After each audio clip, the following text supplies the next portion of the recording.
एक आदमी ने एक बहुत ही खूबसूरत लड़की से शादी की। शादी के बाद दोनों की जिंदगी बहुत प्यार से गुजर रही थी। वो उसे बहुत चाहता था और उसकी खूबसूरती की हमेशा तारीफ किया करता था।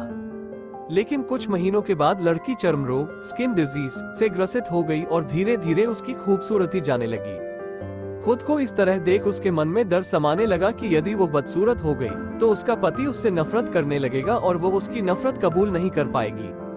इस बीच एक दिन पति को किसी काम से शहर से बाहर जाना पड़ा। काम खत्म कर जब वो घर वापस लौट रहा था, उसका एक्सीडेंट हो गया। एक्सीडेंट में उसने अपनी दोनों आंखें खो दी, लेकिन इसके बावजूद भी उन दोनों की जिंदगी सामान्य तरीके से आगे बढ़ती रही। समय गुजरता रहा और अपने चर्मरोग के कारण लड़की ने अपनी खूबसूरती पूरी तरह गंवा दी। वो बदसूरत हो गई, लेकिन अंधे पति को इस बारे में कुछ भी पता नहीं था, इसलिए इसका उनके खुशहाल विवाहित जीवन पर कोई प्रभाव नहीं पड़ा। वो उसे उसी तरह प्यार करता रहा। एक दिन उस लड़की की मौत हो गई। पति अब अकेला हो गया था। वो बहुत दुखी था। वो उस शहर को छोड़कर जाना चाहता था। उसने अंतिम संस्कार की सारी क्रियाविधि पूर्ण की और शहर छोड़कर जाने लगा।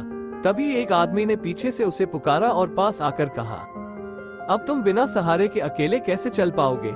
इतने साल तो तुम्हारी पत्नी तुम्हारी मदद किया करती थी।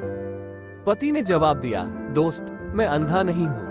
मैं बस अंधा होने का नाटक कर रहा था, क्योंकि यदि मेरी पत्नी को पता चल जाता कि मैं उसकी बदसूरती देख सकता हूँ तो यह उसे उसके रोग से ज्यादा दर्द देता। इसलिए मैंने इतने साल अंधे होने का दिखावा किया। वो बहुत अच्छी पत्नी थी।